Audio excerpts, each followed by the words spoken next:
It is just after dawn on the morning of April the 20th, 1946, the Führer's birthday. A Horten HO-18 jet bomber of the Luftwaffe's best bomber wing takes off on the most important mission of World War II. It is piloted by the Luftwaffe's best bomber pilot. Target is 3,000 miles away, New York. Baumbach's bomber is flying at an altitude nearly 10 miles high and is invisible to American radar. No one hears or sees it as it passes over Manhattan at 8 a.m. local time. The morning rush hour has begun. Fortunately for New York, World War II ended while the Horten 18 was still under design.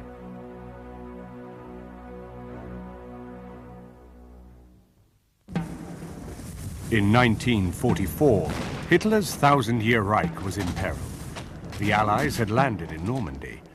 Over the skies of Germany, planes of the United States 8th Air Force roamed at will, bombing cities to rubble.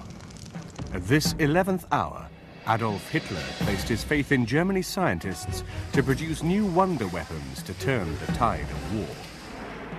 The first of these weapons were already operational: the Me-262 jet fighter, the Me-163 rocket fighter, the V-1 cruise missile, and the V-2, the world's first ballistic missile.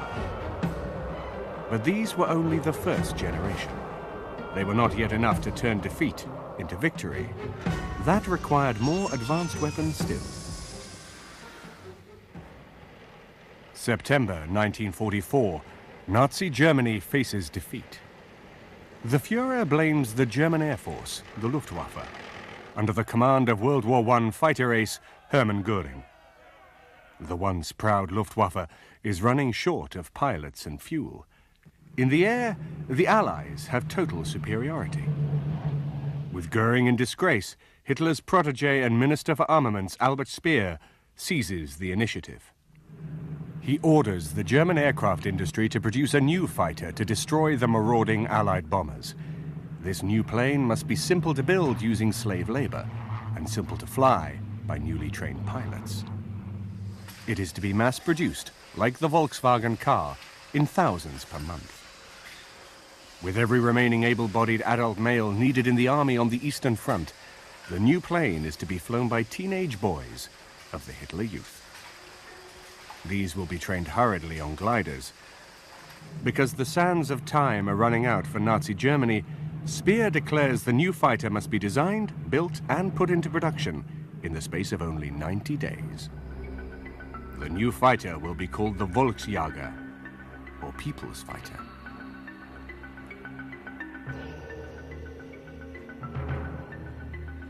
Professor Willy Messerschmitt, designer of the legendary 109 fighter of Battle of Britain fame, refuses to participate, saying it is impossible to create an aircraft in such a short period. But there is a German aircraft designer willing to take up the challenge. He is Messerschmitt's arch-rival, Ernst Heinkel.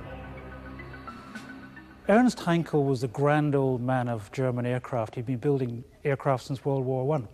He had a unique way of selling these planes. He had a hunting lodge outside of Berlin, and he would get the Luftwaffe High Command and the Air Ministry personnel, and they'd shoot stag, and then they'd have a good food and drink and get drunk, and then he'd sell them the airplanes. Willy Messerschmitt, almost certainly a serious Nazi, different man, an intellectual scientist. He built his aircraft as scientific implements. A number of other companies took part in the Volksjäger competition. The big Junkers company produced a design which had essentially a jet engine in a pod with two wings stuck on. It would never have been stable in flight. It was a silly project. Then there was the Blum & Voss company, who were shipbuilders, but over the years they'd begun to produce rather curious aircraft designs. They tried another all-wing jet pod device, and that actually came quite close to winning.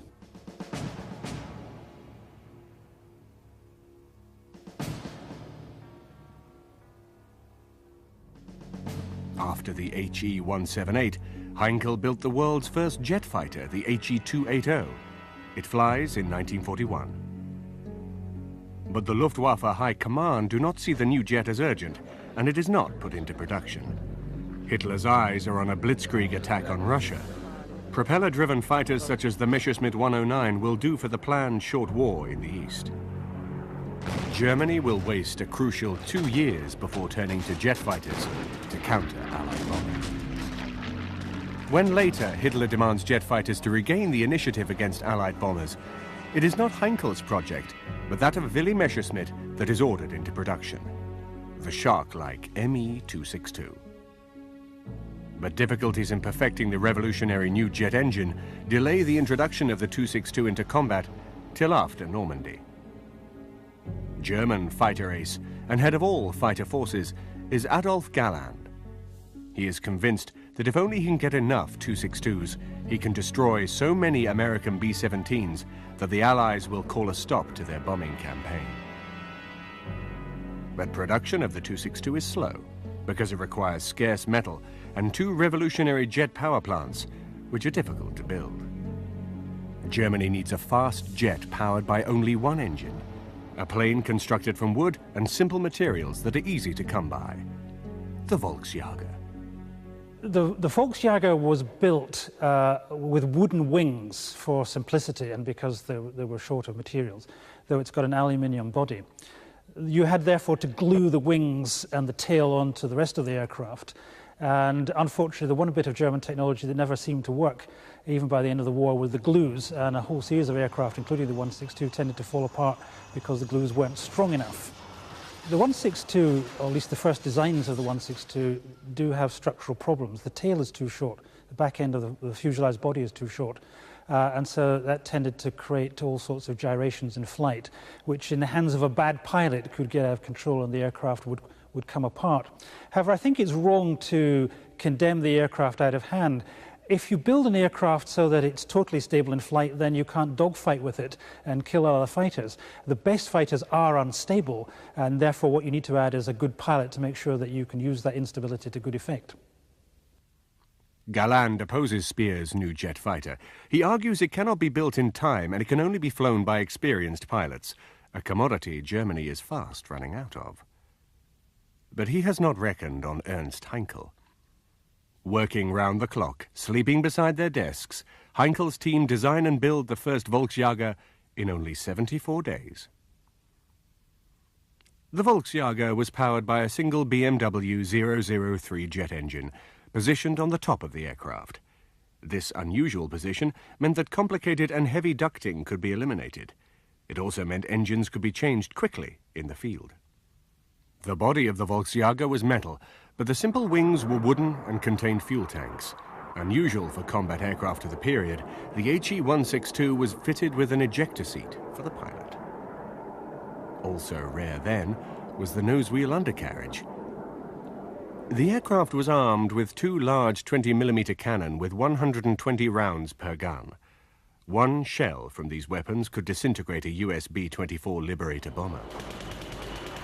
The Volksjäger had a maximum speed of 562 miles an hour and was faster than the Me-262. Deep under the mountains of central Germany, Speer builds a vast secret underground factory complex. Buried under millions of tons of solid rock, it is safe from Allied bombing. Here will be built 3 Nazi wonder weapons: the V-1 cruise missile, the V-2 rocket, and the Volksjäger. The first HE-162 was rolled out and flown for the first time on December the 6th, 1944, reaching a speed of 522 miles per hour at 20,000 feet altitude.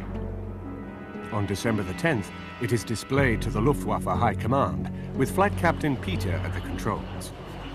Tragedy occurs. The wooden wing disintegrates and the plane crashes, killing Peter.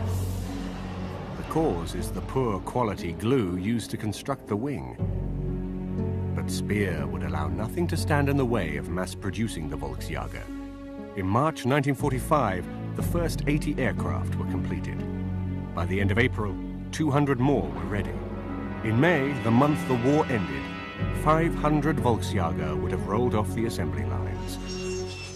And 1,000 per month would have been built starting June 1945, only 6 months after the first flight. To fly these planes, the training of Hitler youth pilots began on gliders. To ease transition to the Volksjager, Heinkel supplied a two-seater glider version, the Model S. Without its BMW turbojet, the Model S lacked the distinctive humpback appearance of the fighters. The undercarriage was fixed and not retractable.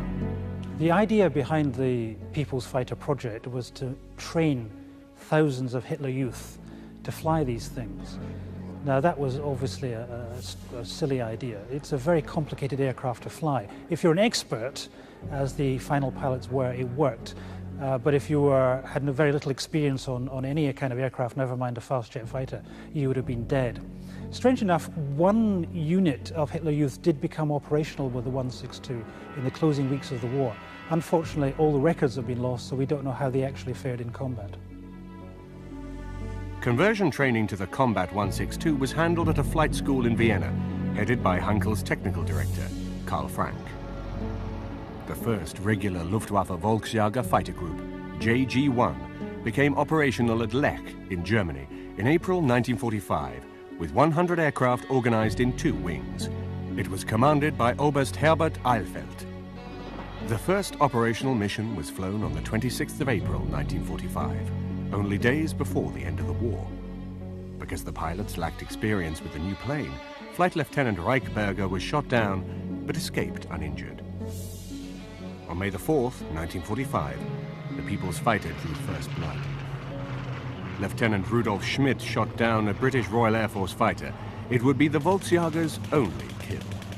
World War II ended 2 days later. Well, it was tested by senior British pilots after the war, and they gave it a very good bill of health. They said it was a very stable gun platform. They said because it was small, it would have been very difficult to hit by Allied fighters. So all in all, if it had got into production in a big way and got into action in a big way, it might have caused a lot of damage. Indeed, the senior British jet pilot of the time said that it would have run rings round a British meteor. Would the Volksjager have tipped the balance in Germany's favor if the war had gone on longer? Ernst Heinkel was already planning more advanced versions of the Volksjager. If the war had lasted into 1946, these are the planes the Allies would have faced. For extra speed, a swept-wing version was already under construction. The tail was also modified into an elegant butterfly shape to improve performance. With new, more powerful jet engines, this HE-162 would have been a match for the 1950s US jets, like the F-86 Sabre. Another planned version of the Volksjager was one fitted with 2 ramjets of the kind used by the V-1 cruise missile. When the V-1 was catapulted into the air at great speed, air was forced into the jet nozzle. This combined into an explosive mixture with low-grade gasoline suitable for a lawnmower.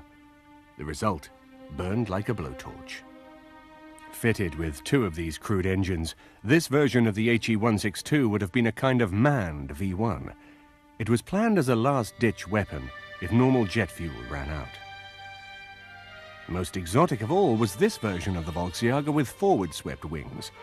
Not till the 1980s would NASA fly such a plane. But it was not to be. On the 8th of May 1945, the Volksjagers of JG-1 were captured by advancing British forces at their base at Lech. The combat days of the People's Fighter ended with the surrender of Nazi Germany. But we can now reveal that the HE-162 Volksjager was still to play a major part in post-war aviation history. After World War II, the French leader, General de Gaulle, was anxious to rebuild a French Air Force. The key was to be the Volksjager's engine, the BMW 003. The designer of this jet engine was Dr. Hermann Ostrich. As the Nazi regime collapsed, Ostrich escaped into neutral Switzerland. There he set up a company to continue his work. To disguise its origins, the company was called a French name, Atelier Technique Aéronautique Reichenbach, or ATAR. In December 1945, General de Gaulle's government paid for Ostrich and ATAR to move to France with 120 colleagues from his old BMW team. Using BMW's Volksjager jet engine technology, Ostrich quickly designed a more advanced engine. This was test run southeast of Paris in 1948. Versions of this engine were used to power early French fighters, such as the Dassault Mystère and the twin-engine Vautour. By an irony of history, France supplied these aircraft to Israel during the 1950s, when American aircraft were embargoed, thus allowing the Israeli Air Force its victories over the Arabs. Ultimately, a development of Oestrich's Volksjager engine powered the famous Dassault Mirage supersonic jet fighter. The Mirage would also employ another invention of the German wartime aviation industry, the Delta Wing, developed by Walter Lippisch. Imagine what Adolf Hitler's Luftwaffe might have done with such a powerful engine in an HE-162 with forward-swept wings for speed.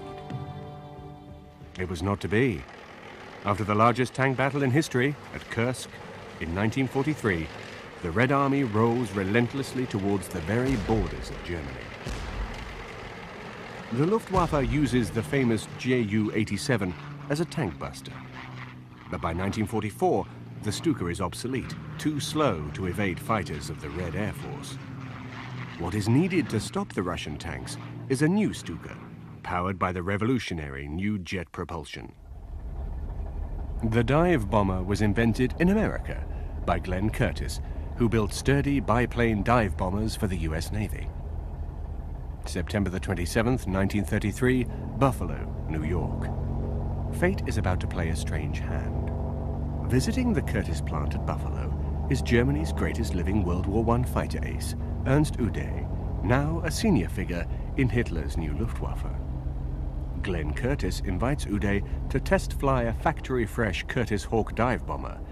Impressed, Uday cables Luftwaffe chief Erhard Milch to buy the Hawk. 2 months later, Uday will fly the first German version in front of Göring. Equally impressed by the accuracy of the Hawk's bombing, Göring orders a German equivalent, the Junkers Ju-87 Stuka. One man who is not impressed is Luftwaffe General Walter Wever. Wever wants large, long-range bombers to attack Russia, not small, tactical dive bombers restricted to supporting the army. But Wever is killed in a freak air crash in 1935. With Wever gone, Milch and Uday cancel Germany's equivalent of the B-17, the so-called Ural bomber. They think dive bombing using the Stuka will be more accurate. Alone of the great powers, Germany will lack a successful heavy bomber in any numbers during World War II. Well, in the initial period of the air war, it was very effective because the Germans had complete air superiority, and the Ju-87s could be used for frontline purposes, the purposes for which they're designed. That is true, but that didn't last for very long because as the Russians gradually recovered their capability, and that is in 1942, then aircraft like the Ju-87 had a difficult time. On the other hand, the Germans, I think, were very adept because they basically altered the role of the Ju-87 and began to realize it could be used not, as I say, just in a tactical dive bombing or forward air support role, but could be used for something else, of which a very good example, of course, is Rudel's use of the Ju-87s in a tank-busting role. Poland, September 1939, and the German blitzkrieg rolls over Poland. Earlier and better days for the Luftwaffe. Success lies in using the amazing Ju-87 dive bomber, the infamous Stuka, as flying artillery to clear a path for the advancing panzers. The Junkers Ju-87 Stuka dive bomber was the most famous German aircraft of World War II. Over 5,700 were built.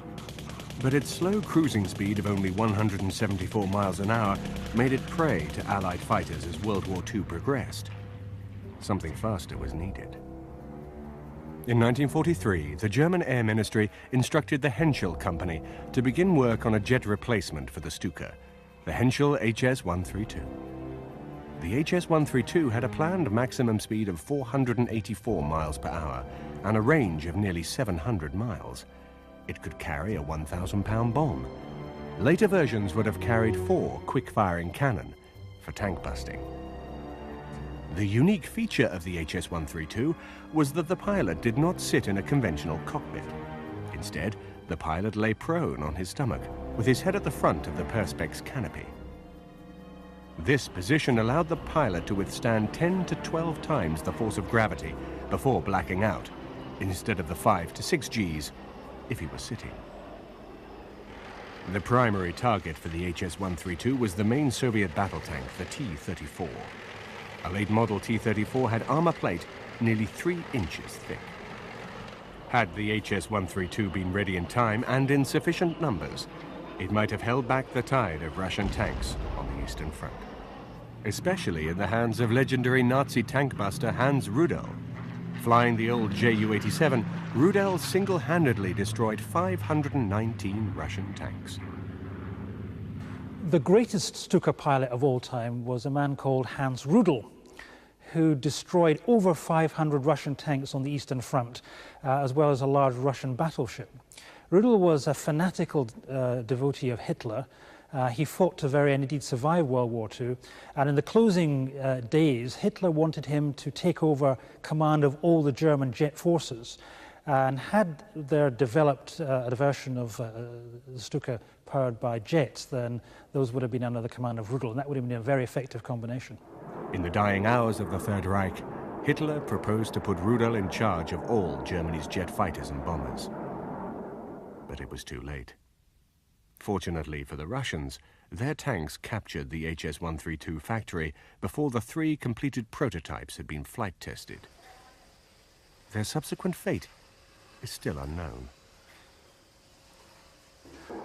The Russians were very fortunate, and it was a fortunate accident that their area of occupation in Germany took in 80% of the German aircraft industries. Heinkel, Messerschmitt, Junkers. They acquired Arado aircraft, they acquired a large range of aircraft, but crucially they acquired 2 things, which was the BMW 003A engine and the Jumo 004A jet engines. What happened was that basically the German jet industry, German aircraft designers, technicians, and the aircraft were moved back to the Soviet Union. And it's from that point, I think, that one can really say the period of German-directed and German equipment entered into the Soviet aircraft industry. If World War II had lasted into 1946, then the early German jets commanded by Hans Rudel would have had to face Allied jets, the British Meteor and American Lockheed Shooting Star.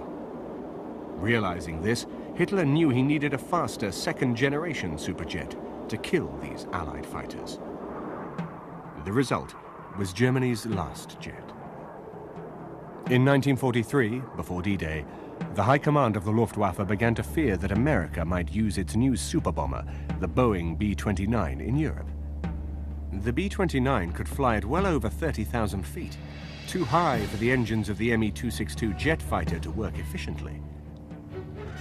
There was worse news for Nazi Germany. America was already building the consolidated B-32 Dominator, designed to attack Europe at high altitude direct from bases in the continental United States. To counter these threats, the Nazi Air Ministry commissioned a new jet engine to power a fast, high-altitude fighter. This engine was the Heinkel HES-011. But there was a problem in building superfast jets. Fast World War II piston-engine fighters, such as the Mustang, often crashed in mysterious circumstances when they went into power dives. Unknown at the time, air builds up in front of an aircraft's wings as it approaches the sound barrier, 760 miles per hour, jamming the controls. But Nazi scientists working secretly in the 1930s discovered that a swept wing delayed the buildup of the dangerous air pressure in front of the wing leading edge. The new engine, coupled with swept wings, could give Nazi Germany a weapon to counter the B-29 and the Dominator. It was called the Focke-Wulf TA-183. The TA-183's designer was Dr. Kurt Tank. Tank was already famous for building the legendary Focke-Wulf FW-190 fighter used against the Russians on the Eastern Front. Kurt Tank is a very shadowy figure, but he's one of the great German aircraft builders of World War II. A very serious Nazi indeed. He built the 4-engine Focke-Wulf Condor bombers that helped guide the German U-boats against the Atlantic convoys. he built the FW-190 fighter, and he always said of that he was building a workhorse, by which he meant it could be repaired in the field and kept going, and indeed did during the Eastern Campaign. And he compared that to Willy Messerschmitt's Me-109, which he said was just a thoroughbred racehorse. He didn't think very much of it. Tank's design was chosen in March 1945. It was called the TA for Tank 183. Its nickname was Hunchback. A single-engine machine, its planned speed was 593 miles per hour. The secret of the Hunchback's performance would be the revolutionary swept wings. Its combat altitude was to be 45,000 feet, spectacular for its time. But Tank faced another problem. The first generation of German fighters, the Messerschmitt Me-262, flew too fast for accurate shooting with conventional cannon, yet to slow down risked being shot down by Allied Mustang and Thunderbolt escort fighters. Jet fighters needed a new offensive armament: the air-to-air guided missile. But these were already being developed by Hitler's scientists. The Germans were developing a whole range of technologies, defensive technologies, by the end of World War II, including air-to-air missiles.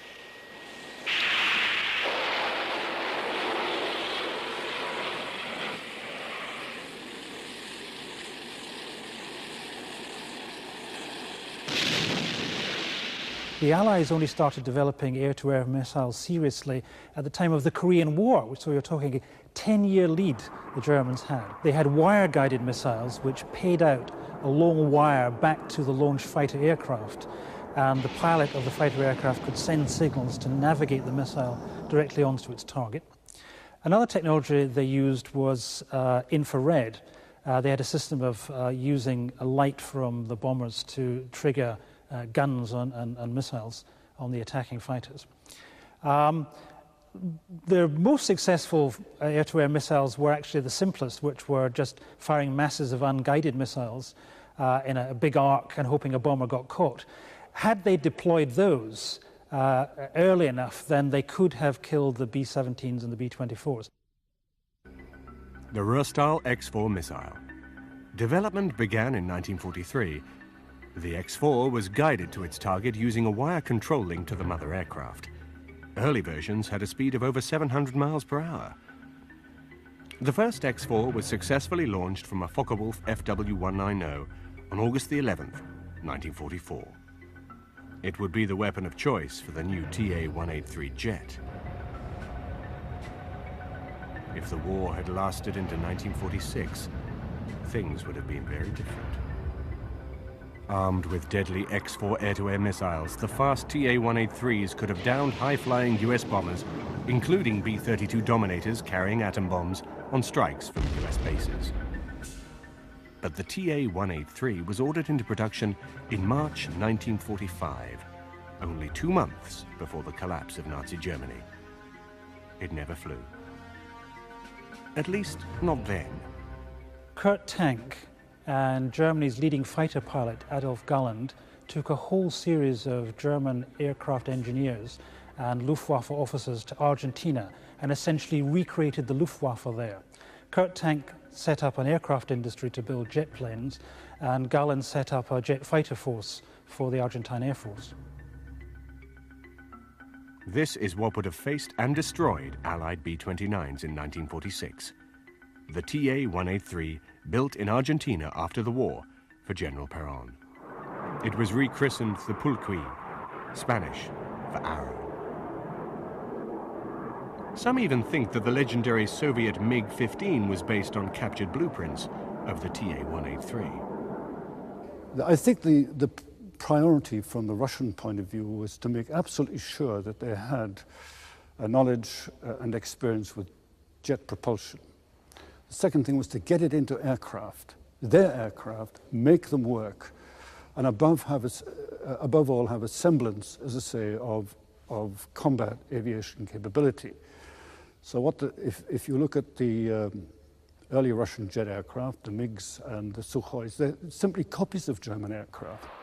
Air mobility and vertical takeoff are now primary tools for military operations. But in the dying days of the Third Reich, as Allied bombers made Luftwaffe airfields unusable, the Germans had already turned to VTOL technology as a way to beat the bombing. The Germans had developed a whole range of operational helicopters by the end of World War II, and indeed had an operational unit flying on the Eastern Front, rescuing pilots and picking up crashed aircraft. Their big plan, which would have made the helicopter's name in World War II, was to rescue Mussolini, flying in a helicopter, dropping the troops down, picking Mussolini up and getting him away. Unfortunately, the helicopter available to use on that mission crashed on a rescue flight the day before, which is why they had to go in with paratroops. Berlin, 1938. Flown by Germany's ace woman test pilot, Hannah Reitsch, the Nazi regime startles the world with a demonstration of the world's first practical helicopter, the Fokker Fa-61. It is a demonstration with a difference. It takes place inside the Great Berlin Exhibition Stadium. The Fa-61 was the brainchild of Heinrich Fokker, founder of the Focke-Wulf Company. During World War II, Fokker would build a large military helicopter known as the Kite. They were used by the Luftwaffe to rescue crashed aircrew and aircraft in the east. Mass production of the Kite was prevented by Allied bombing of the factories where it was being built. German industry desperately needed fighter protection. In September 1944, Focke-Wulf began work on an answer. The Focke-Wulf Treibflügel, or thrust wing, a VTOL fighter powered by 3 ramjets mounted on the ends of 3 rotating wings. The ramjet engine spun the wings like helicopter blades, giving the Treibflügel lift. The planned rate of climb was 25,000 feet per minute. The Treibflügel carried a pilot in a conventional cockpit. The intended speed was 621 miles per hour. Armament would have been 4 cannon. But the war was to end before the complicated Treibflügel could be built, though its ramjet engines were successfully tested at speeds of up to Mach 0.9. But the Treibflügel idea was sound. In the 1950s, the US Navy experimented with a similar vertical takeoff fighter, the Convair XFY-1 Pogo. Several successful flights were made by the Pogo, which had a speed of 575 miles per hour, very similar to that planned for the German aircraft. The Pogo was abandoned when tests revealed a major problem. The aircraft was extremely difficult to land because, in pre-computer days, even an experienced test pilot found it difficult to tell where the ground was. In wartime conditions, with airfields under Allied attack, landing the Focke-Wulf Treibflügel safely would have been virtually impossible for the average military pilot. But Focke-Wulf were not done with vertical takeoff fighters. This is the Focke-Wulf FW-1262 fighter bomber, built in West Germany in the late 1960s as part of a NATO competition. The early 1980s. Engineers of the Northrop Corporation pay a secret visit to the National Air and Space Museum Silver Hill facility in Maryland. They go to examine the sole remaining example of another secret German aircraft captured at the end of World War II. But unlike the Treibflügel, this aircraft actually flew. Hidden in the Smithsonian's Garber facility is a piece of technology forgotten for 40 years. A revolutionary flying wing. And the first plane ever built with stealth, radar-invisible characteristics. Late February 1945, midnight for the Third Reich. Hitler's revenge weapons, the V-1 cruise missile, and von Braun's V-2 ballistic missile have failed to destroy Allied morale. Desperate to revive his own reputation with Hitler, Hermann Göring calls a secret meeting on his personal estate at Karenhall, 10 miles north of Berlin. To this meeting are summoned the brothers Reimar and Walter Horten, 2 young Luftwaffe officers. The Horten brothers have designed a series of revolutionary all-wing aircraft, a design that, by eliminating a normal aircraft's heavy fuselage, makes a plane lighter, faster, and longer ranged. The concept is successfully tested on a series of unpowered gliders. They fly beautifully. The Horten brothers then work on a jet fighter version, the HO-229. It successfully flies in late December 1944. It is flown by test pilot Erwin Ziller The HO-9 was powered by two Jumo 004 engines, similar to those of the Me-262. It had a maximum speed of 607 miles an hour at an altitude of 39,000 feet, faster than many post-war jets. It was armed with 4 cannon and could carry two 2,000-pound bombs. But there was an unexpected result from this new futuristic shape. With no tail and buried jet engines, the HO-229 bounces back few radar waves. Stealth technology has been born. Only when the prototype flies and has a weak radar signature do the Horten brothers realize what they have stumbled on. The Horten has other possibilities. Goering realizes that the low-weight flying wing is the only technology left to Germany to build a bomber with the range to attack America, and so force a truce in the West, even at this late hour in the war. The kind of long-range bomber Germany has lacked since Uday fatally cancelled the Eurobomber 10 years earlier. Nazi plans to attack New York using ordinary bombers have failed because the technology to refuel them in flight is too primitive. But a larger version of the HO-229 flying wing will be able to carry fuel long enough to fly to New York and back. Goering now gambles everything on developing such an aircraft. The Horten 18 America bomber. Its huge wings would carry fuel to fly nearly 7,000 miles at an altitude of 52,000 feet. It will be powered by 4 new Heinkel Herth HES 011 jet engines and carry a crew of 3. Maximum speed would be 528 miles per hour. Goering plans to build the HO-18 in the huge underground factories already in existence to manufacture the Me-262 jet fighter. These factories still exist, as they were too huge to destroy after the war. But what kind of bomb will the America bomber carry?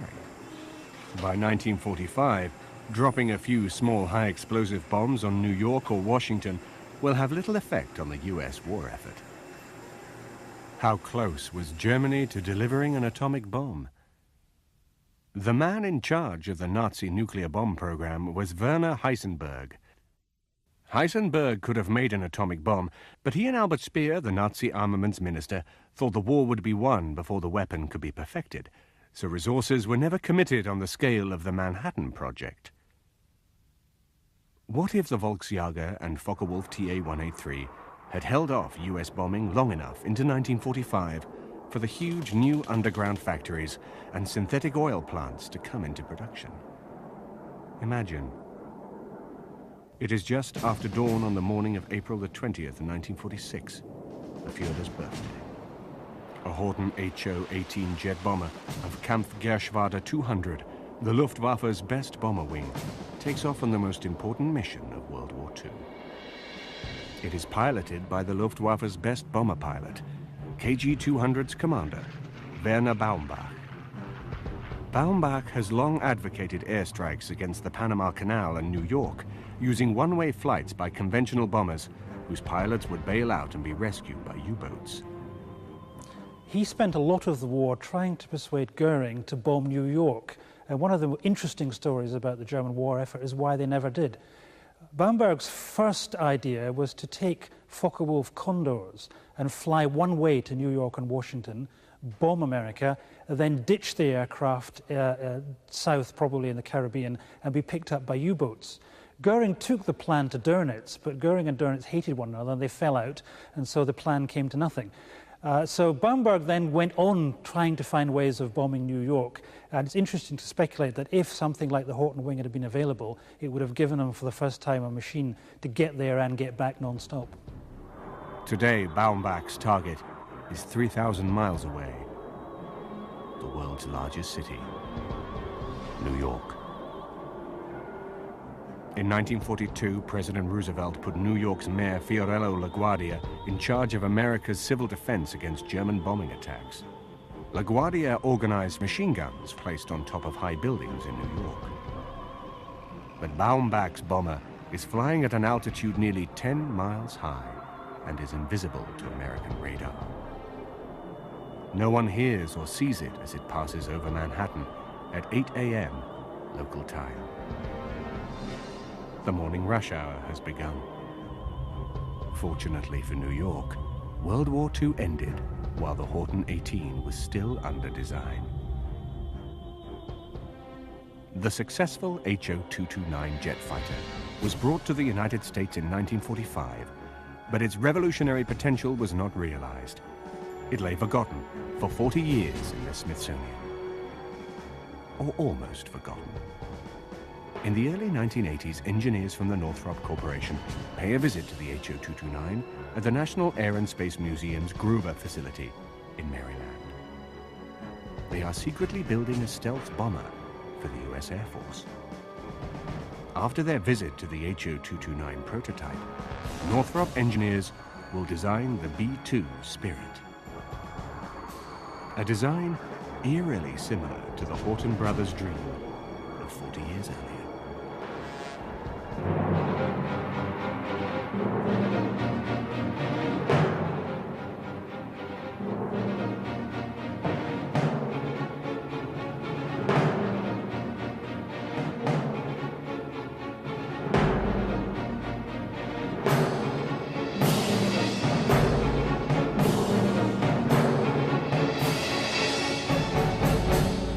Hitler's aircraft and rocket designers were men of genius. They pioneered ideas that are still being rediscovered and built. Fortunately, their genius did not arrive in time to alter the outcome of World War II.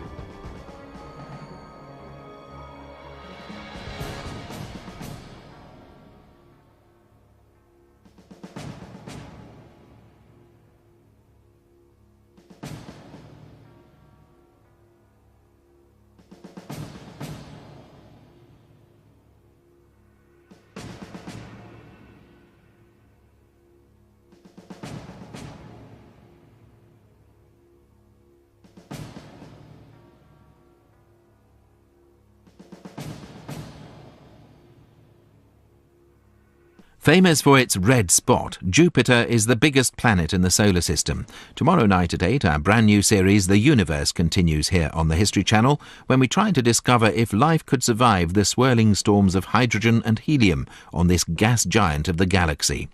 After the break, we focus on the Great Fire of London, which began in a bakery, devastated an entire city, but did halt the plague.